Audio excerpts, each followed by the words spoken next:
สวัสดีครับรถตัดหญ้าบังคับวิทยุนะครับปัจจุบันนะครับในการออกแบบหัวตัดนะครับก็จะมีลักษณะอยู่2แบบนะครับซึ่งเห็นในตอนนี้นะครับก็จะมีเป็นหัวตัดที่อยู่ด้านหน้านะครับกับที่เป็นหัวตัดที่อยู่ในตัวรถนะครับข้อดีข้อเสียของมันเนี่ยก็ขึ้นอยู่กับว่า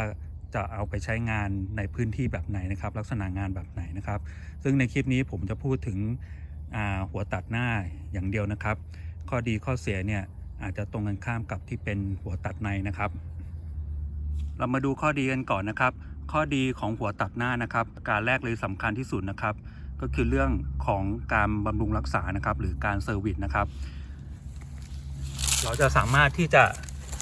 เซอร์วิสใบได้ง่ายนะครับหรือเราจะเจียคมใบก็ได้ง่ายนะครับตรวจเช็คหัวน็อต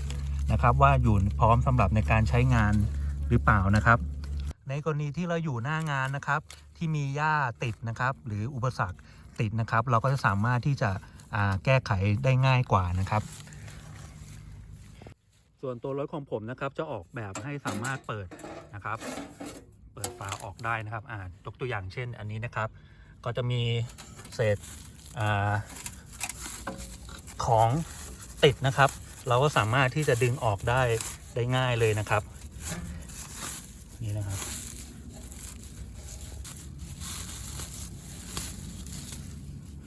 คอเราก็จะสะอาดนะครับสามารถเช็คหัวน็อตได้นะครับหัวน็อตเราอยู่ดีหรือเปล่านะครับน็อตต่างๆอยู่ครบหรือเปล่านะครับอยากให้ทุกท่านนะครับให้ความสำคัญกับหัวตัดนะครับหัวตัดเรานะครับเพราะเป็นจุดที่เสี่ยงอันตรายที่สุดนะครับข้อดีถัดมานะครับก็คือการเข้าทำนะครับในจุดที่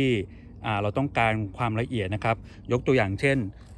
ต้นกล้วยนะครับเราก็จะมีต้นมังคุดเล็กๆอยู่2ต้นนะครับเวลาเราเข้าทำนะครับถ้าเป็นหัวตัดหน้านะครับเราสามารถที่จะเอาหน้าของเราเนี่ยแย่เข้าไปได้นะครับแย่เข้าไปนะครับเห็นไหมครับใช้วิธีการแย่นะครับเราก็จะได้งานที่ละเอียดมากขึ้นนะครับแย่นะครับ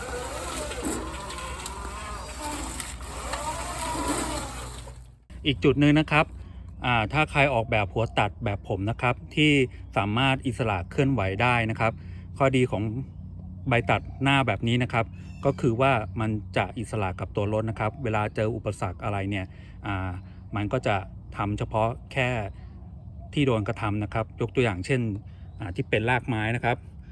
อยู่ด้านหน้านะครับถ้าโดนรากไม้นะครับตัวหัวตัดนะครับก็จะถูไปกับตัวถูไปกับรากไม้นะครับ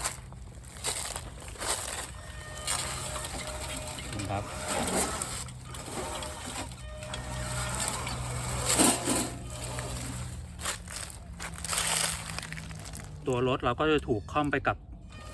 รากไม้เลยนะครับ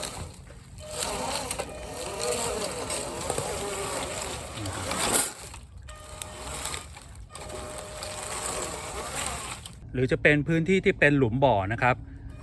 ตัวรถนะครับตกหลุมลงไปแล้วนะครับแต่ตัวใบตัดนะครับก็ยังสามารถที่จะไหลไปได้นะครับตามพื้นนะครับหรือถ้าไม่ไหวจริงๆนะครับเราก็จะยกตัวหัวตัดเนี่ยให้สูงขึ้นนะครับเพื่อให้ตัวรถเนี่ยลุยอุปสรรคอย่างเดียวนะครับโดยไม่เกี่ยวข้องกับตัวหัวตัดนะครับข้อดีอีกเรื่องหนึ่งนะครับที่เป็นหัวตัดหน้านะครับก็คือการที่เอาตัวหัวตัดเนี่ยเข้าทำอุปสรรคก่อนนะครับก็จะทำให้อุปสรรคข้างหน้าเนี่ยถูกเคลียร์นะครับแล้วก็การขับเคลื่อนเนี่ยก็จะใช้กำลังขับเคลื่อนเนี่ยน้อยลงนะครับแต่อันนี้อาจจะเป็นปัญหาเล็กๆน้อยๆนะครับเพราะว่าในการออกแบบตัวขับเคลื่อนนะครับปัจจุบันเนี่ยก็จะมีตัวมอเตอร์ที่มีกำลังขับที่ดีนะครับมีอัตราโทษที่ดีเนี่ยก็สามารถที่จะดันอุปสรรคเข้าทำได้ดีนะครับส่วนข้อดีอื่นๆนะครับยกตัวอย่างเช่นเราสามารถที่จะถอดหัวตัดออกได้นะครับอันนี้ผมก็ออกแบบเพื่อที่สามารถที่จะถอดหัวตัดออกได้แล้วก็จะเอาตัวรถเนี่ยไปใช้งานอย่างอื่นก็ได้นะครับโดยที่ตัวรถก็จะเบาลงนะครับหัวตัดของผมเนี่ยก็ตกอยู่ประมาณ20 กว่ากิโลนะครับถ้าถอดออกไปเนี่ยตัวรถก็จะเบามากขึ้นนะครับเราจะสามารถที่จะไปท เป็นรถอะไรก็ได้นะครับต่างๆนานานะครับแต่ณตอนนี้เนี่ยก็ยังเป็นรถตัดหญ้าอยู่นะครับเรามาดูข้อเสียกันบ้างนะครับข้อเสียของการที่มี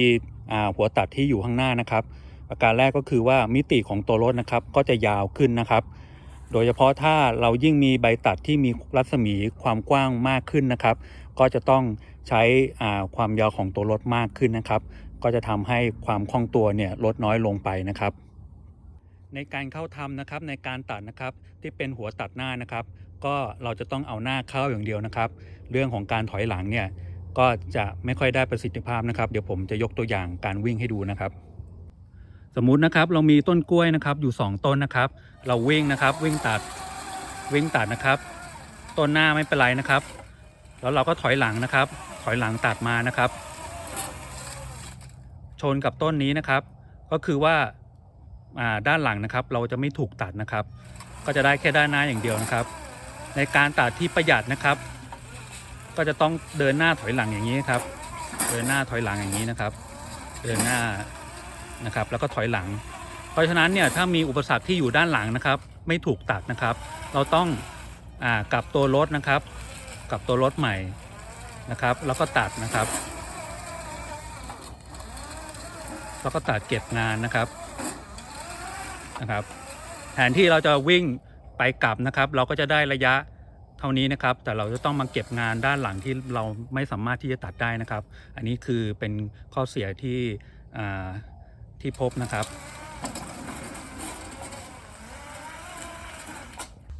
สำหรับข้อเสียนะครับเรื่องมิติตัวรถนะครับที่เอาหัวตัดนะครับไว้ข้างหน้านะครับจะทำให้มิติของตัวรถเนี่ยยาวขึ้นนะครับก็จะมีวิธีให้เลือกในการแก้ไขนะครับยกตัวอย่างเช่นใบวายนะครับใบตัดใบวายนะครับก็จะเป็นเหมือนเป็นทุ่นนะครับแล้วก็จะมีตัวใบนะครับหลายๆตัวนะครับการวางนะครับเขาก็จะวางข้างหน้านะครับแล้วตัวรถก็จะถูกสั้นลงนะครับสั้นลงแล้วก็ลักษณะหน้ากว้างนะครับข้อดีของเขาก็คือก็จะได้เนื้องานที่เป็นหน้ากว้างมากขึ้นนะครับหรืออีกลักษณะนึงนะครับก็จะใช้เป็นหัวตัด2หัวตัดนะครับก็คือรัศมีของหัวตัดเนี่ยจะเล็กลงนะครับแต่วางเป็น2จุดนะครับก็จะทำให้ตัวหน้าเนี่ยก็จะสั้นลงนะครับหรือเป็นแบบครึ่งผีครึ่งคนแบบของผมก็ได้นะครับก็คือว่าเอาเข้ามาในตัวรถครึ่งหนึ่งนะครับแล้วก็ยื่นออกมาข้างหน้าอีกครึ่งหนึ่งนะครับแต่ข้อเสียของผมนะครับถ้าเป็นแบบนี้นะครับมันจะทำให้มันจะถูกบีบนะครับความยาวของตัวรถกับตัวหัวตัดเนี่ยก็จะบีบถูกให้เล็กลงนะครับอันนี้แค่50เซนเท่านั้นเองนะครับโอเคน่าจะครบถ้วนนะครับสำหรับข้อดีข้อเสียในการวางหัวตัดที่อยู่ข้างหน้านะครับทั้งนี้ทั้งนั้นนะครับก็ขึ้นอยู่กับว่าเราจะเอาไปใช้ในพื้นที่แบบไหนนะครับที่จะให้เหมาะกับงานของตัวเองนะครับโอเคนะครับแต่ละอย่างมันก็จะมีข้อดีข้อเสียของมันเองนะครับพิจารณาดูนะครับคลิปนี้ก็มีแต่เพียงเท่านี้นะครับสวัสดีครับ